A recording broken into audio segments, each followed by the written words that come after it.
In between each of us is an infinite chasm which can never be bridged.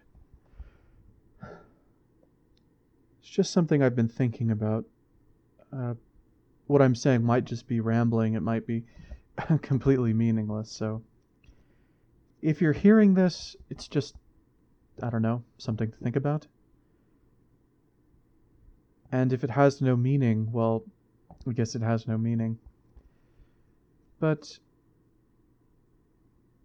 I've read many books by different philosophers and read about those philosophers, biographical accounts of each of them, and the ones I'm thinking of, that I'm speaking of, are people like Descartes, Kierkegaard, Rousseau, Nietzsche, and these specific philosophers do have something in common, and that is a very solitary, very sort of lonely life, and a kind of what you could call monastic aesthetic, kind of aesthetic of loneliness, an aesthetic of isolation.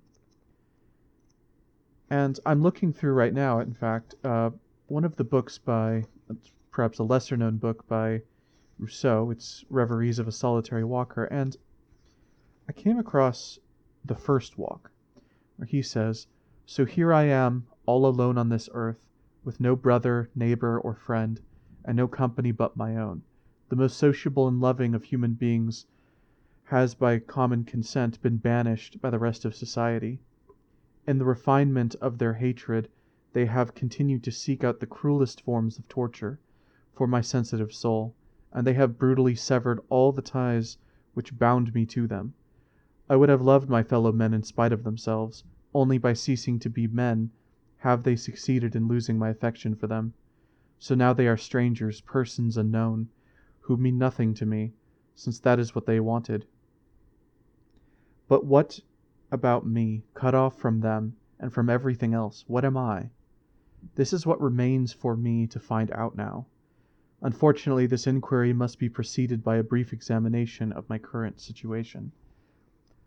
It's the very first paragraph of Reveries of a Solitary Walker, and to give a little bit of context, at the time, Rousseau was being, in a sense, persecuted by the authorities due to his controversial books prior, such as the Confessions, and also some of his writings on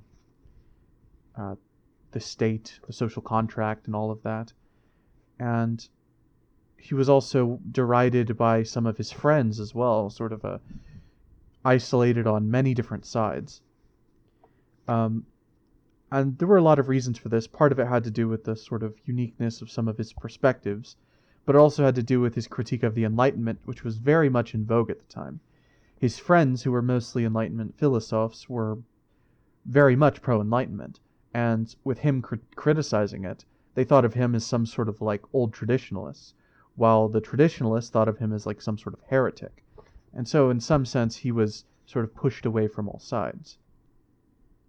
I think that this sort of talk of isolation is interesting, and I'm sure that many people can to some extent relate to this, can some extent relate to this sense of isolation, especially for people who are in some sense marginalized by society, who have no friends, no family, no one to really go to, sort of pushed into situations of perfect isolation. Part of the issue is that once you're in that situation, what do you do?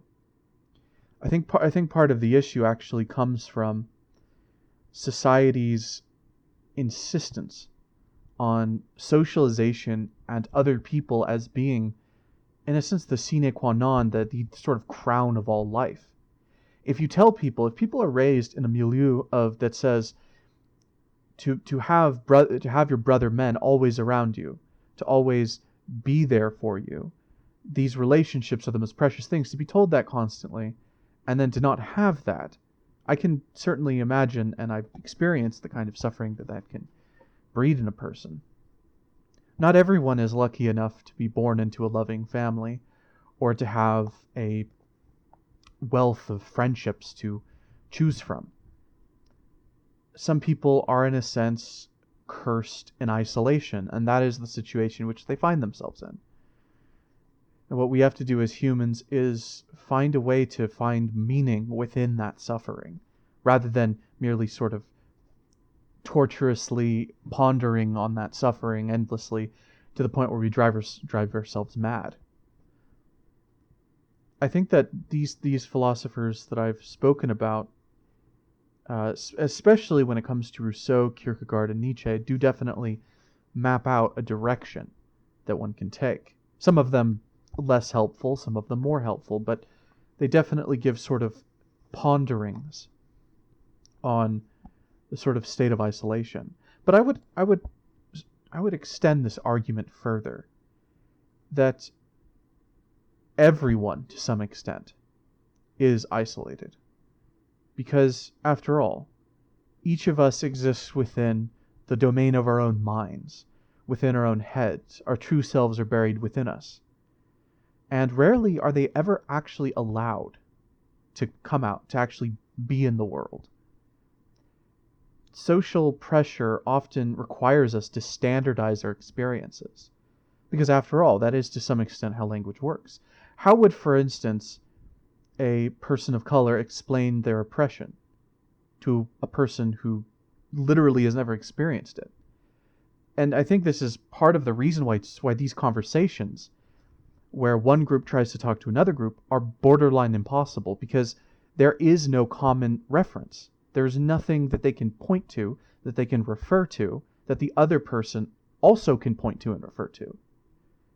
In a sense, each of us is alone in our own suffering, alone in our own turmoil, and alone in our own fundamental selves, with nothing more than the infinite chasm separating us.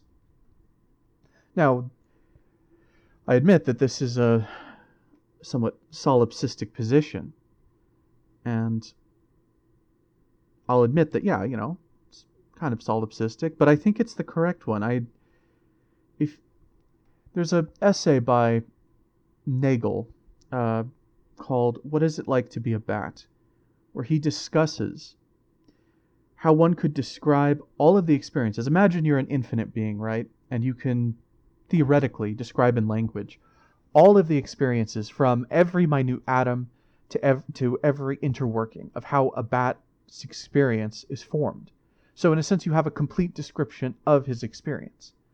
One of the things that you're missing, and you will always miss, within this translation into language, is the actual experience itself.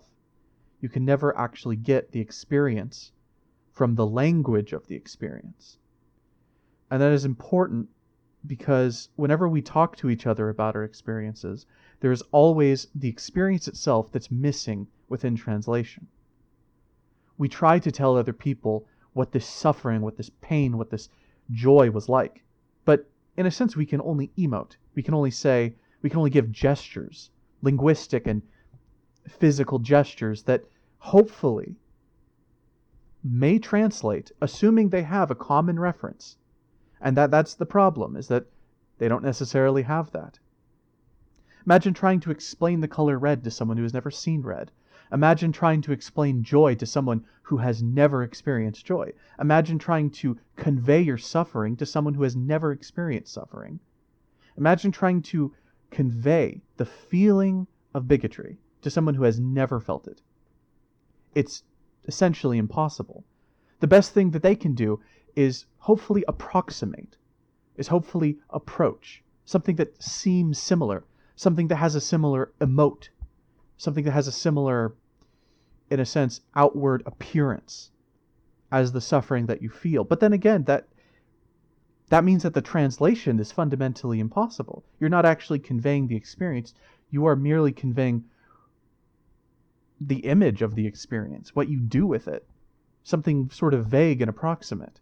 And that's when you put it into language. When they then put the language into meaning, when they then translate your word into meaning, it then loses another portion. It's distorted inherently through the process of language. Language can never actually map our experiences, which, once again, means that to some extent we are all fundamentally isolated. fundamentally within our own heads and our own universes. In fact, me talking to any of you right now, I don't even know, probably no one's listening who would care about this anyways. Um, what would you, like, what do you get from this? Like, what are you gaining from my words? I'm hoping that you're going to gain the meaning that I'm intending, but that doesn't necessarily mean that you will. Now, isolation has been said to be a form of torture, be a form of suffering. Perhaps that means that Schopenhauer is right and existence is suffering, but, I think it's a little bit pessimistic. But I think that one of the benefits of suffering, or not of suffering, sorry, of isolation, is that it gives you time to basically figure yourself out, to sort of figure out your true self. And this is actually what Rousseau talks about throughout the Reveries of a Solitary Walker. He talks about how, in a sense, once he was despised, once he was hated by society, once society rebuked him, rejected him, he finally found, in some sense, his true self. He finally found what was true to him, authentic to him. And I've heard similar statements from people who are marginalized in different ways. And yeah, I'm not necessarily saying that marginalization is a good thing. I would not say that. But I am saying that isolation can have its benefits. And I'm not necessarily also, once again, I'm not saying that people should go off into the woods or into a fucking monastery. Not claiming that. But I think there's a reason why the sort of ascetics and monks of the old times would actually have this sort of practice of isolation and contemplation. Because in some sense, you can never really find yourself so long as you're always in the performative chatter of social spaces. Because, I mean, think about it. There's so much performativity. There's so much fakeness to socialization, to just being in a social space. You try to convey yourself in a way that is proper to your social station, to your society, to the specific context or family relationship or whatever. It doesn't matter. You're always, in a sense, faking it. You're always mimicking. You're always sort of appropriating simulations from the past and trying to basically behave like them. And that might not bother some people. Some people might find some meaning in that. I'm not saying that they don't. But personally, it just always comes off as vapid and superfluous. And to many of the other people like Kierkegaard, Nietzsche, and Rousseau, it was also the same way. Descartes too. Descartes was well known for being very solitary, being very isolated. And it's kind of fitting, given that he's basically, in some sense, the grandfather of solipsism. So, yeah, it's always something to keep in mind.